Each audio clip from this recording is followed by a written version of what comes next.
Hi all, this is Wafa. ഇന്നത്തെ tech and ടിപ്പിൽ നമ്മൾ ഡിസ്കസ് ചെയ്യാൻ പോകുന്നത് ക്യാഷ് സ്റ്റോറിനെ കുറിച്ചിട്ടാണ്. സോ വീഡിയോയിലേക്ക് നോക്കാം. നോർമലി നമ്മളൊരു ക്യാഷ് സ്റ്റോർ വാങ്ങുമ്പോൾ അതിൻ്റെ കൂടെ കിട്ടുന്ന രണ്ട് കാര്യങ്ങളാണ്. ഒന്ന്, ഒരു കേബിൾ ഉണ്ടായിരിക്കും, പിന്നെ നമുക്കൊരു കീ ആണ് നോർമലി വരുന്നത്. അതിനൊരു ഡ്യൂപ്ലിക്കേറ്റ് കീ കൂടി അവൈലബിൾ ആയിട്ടുണ്ട്. നമുക്ക് ക്യാഷ് സ്റ്റോറിൻ്റെ കീ പൊസിഷൻസ് ചെക്ക് ചെയ്യാം. നോർമലി നമുക്ക് ക്യാഷ് സ്റ്റോറിൽ വരുന്നത് 3 പൊസിഷൻസ് ആണ്. ഒന്ന് ഓട്ടോമാറ്റിക് ഓപ്പൺ പൊസിഷനാണ്, 2 ലോക്ക്, മൂന്നാമത് നമുക്ക് മാനുവൽ ഓപ്പൺ. നമുക്ക് ക്യാഷ് സ്റ്റോറിൻ്റെ കണക്ടിവിറ്റി എങ്ങനെയാണെന്ന് ചെക്ക് ചെയ്യാം. ക്യാഷ് സ്റ്റോറിൻ്റെ താഴെയാണ് നമുക്ക് ഇതിൻ്റെ കണക്ടിവിറ്റി വരുന്നത്. നമുക്ക് ആ കേബിളിൻ്റെ RJ11 പോയിൻ്റ് നമുക്ക് ഇതിലോട്ട് ഈ പോർട്ടിലോട്ട് കണക്ട് ചെയ്യാം. അതിനുശേഷം ഇതിൻ്റെ മറ്റേ എൻഡ് നമുക്ക് കണക്ട് ചെയ്യേണ്ടത് പ്രിൻ്ററിന് അകത്ത് സെയിം പോർട്ട് നമുക്ക് അവൈലബിൾ ആണ്. അതിലോട്ടാണ് നമ്മളിത് കണക്ട് ചെയ്യേണ്ടത്. നമ്മൾ പ്രിൻ്ററിനകത്ത് കണക്ട് ചെയ്യുമ്പോൾ നമ്മൾ ശ്രദ്ധിക്കേണ്ട, മുന്നേ വീഡിയോയിൽ നമ്മളത് പറഞ്ഞിട്ടുള്ള കാര്യമാണ്. നമുക്ക് 2 പോർട്ട് ഇവിടെ അവൈലബിൾ ആണ്.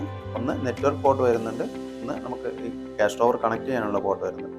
അപ്പോൾ നമുക്ക് ഈ പോയിന്റ് തന്നെ നമുക്ക് ഈ പോർട്ടിലും പ്ലഗ് ചെയ്യാൻ കഴിയും.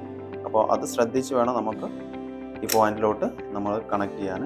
അത് ഇവിടെ മോസ്റ്റ്ലി നമ്മൾ അവിടെ നോട്ട് ചെയ്തിട്ടുണ്ട് DK എന്നുള്ളത്. അത് നമ്മൾ പോയിന്റ് നോക്കിയിട്ട് തന്നെ വേണം അതിലോട്ട് കണക്ട് ചെയ്യാൻ. ഇതാണ് ക്യാഷ് സ്റ്റോറിന് ഉൾവശം വരുന്നത്. ഇവിടെ നമുക്ക് ബാങ്ക് നോട്ട്സ് വെക്കാനും കോയിൻസ് വെക്കാനുള്ള സ്ലോട്ട് അവൈലബിൾ ആണ്.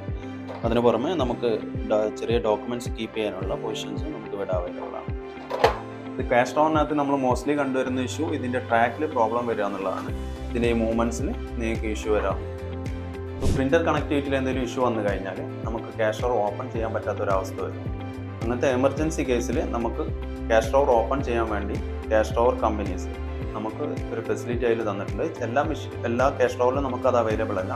ചില ക്യാഷ് സ്റ്റോറിൽ നമുക്ക് അവൈലബിൾ ആയിട്ടുണ്ട്. അതെങ്ങനെയാണെന്ന് നമുക്ക് നോക്കാം.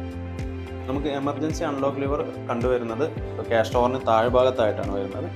ഇതാണ് ലിവറായിട്ട് വരുന്നത്. ഇത് നമുക്ക് ജസ്റ്റ് പ്രസ് ചെയ്ത് കഴിഞ്ഞാൽ നമുക്ക് ക്യാഷ് സ്റ്റോർ ഓപ്പൺ ചെയ്യുന്നതായിട്ട് കാണും.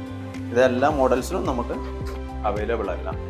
അതിൽ നിങ്ങൾ ശ്രദ്ധിക്കേണ്ട ഒരു കാര്യം, ഈ ഓട്ടോ അൺലോക്ക് പൊസിഷനിലാണെങ്കിൽ മാത്രമേ നമുക്ക് ഈ എമർജൻസി ലിവർ വർക്കാവും. ക്യാഷ് സ്റ്റോറിൻ്റെ ട്രാക്കിനകത്ത് നമുക്ക് എന്തെങ്കിലും പോയി കഴിഞ്ഞാൽ, എന്തെങ്കിലും ഒബ്ജക്റ്റ് അതിനകത്ത് കുടുങ്ങി കഴിഞ്ഞാൽ നമുക്ക് എങ്ങനെ എടുക്കാം എന്നുള്ളത് നോക്കാം. നമുക്ക് ഈ ക്യാഷ് സ്റ്റോർ ഇങ്ങോട്ട് ചെറുതായിട്ട് വലിച്ചതിന് ശേഷം ചെറുതായിട്ട് പൊക്കി കഴിഞ്ഞാൽ, ഈ ബാക്ക് ചെറുതായിട്ട് പൊക്കി കഴിഞ്ഞാൽ നമുക്കിത് പുറത്തോട്ട് എടുക്കാൻ കഴിയും. ഇതാണ് ഇതിൻ്റെ ട്രാക്കിൽ വരുന്നത്.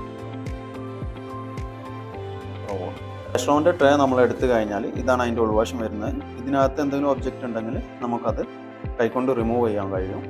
ഇതിൻ്റെ ലോക്കിംഗ് മെക്കാനിസം വരുന്നത് ഇതിനകത്താണ്. അപ്പോൾ അത് പെട്ടെന്ന് റിമൂവ് ചെയ്യുന്നതാണ് എപ്പോഴും നല്ലത്. നമ്മൾ ക്യാഷ് സ്റ്റോർ വർക്ക് ചെയ്യുന്നില്ലെങ്കിൽ നമ്മൾ ഫസ്റ്റായിട്ട് നമ്മൾ ശ്രദ്ധിക്കേണ്ട ഒരു കാര്യം പ്രിൻ്ററിൻ്റെ കണക്ടിവിറ്റിയാണ്.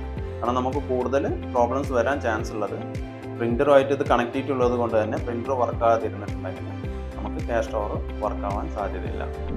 ഇന്നത്തെ വീഡിയോയിൽ നമ്മൾ ക്യാഷ് സ്റ്റോറിൻ്റെ ബേസിക് കാര്യങ്ങളെക്കുറിച്ചാണ് ഡിസ്കസ് ചെയ്തത്. സോ കൂടുതൽ കാര്യങ്ങൾ അറിയാൻ വേണ്ടിയിട്ട് do follow us on that.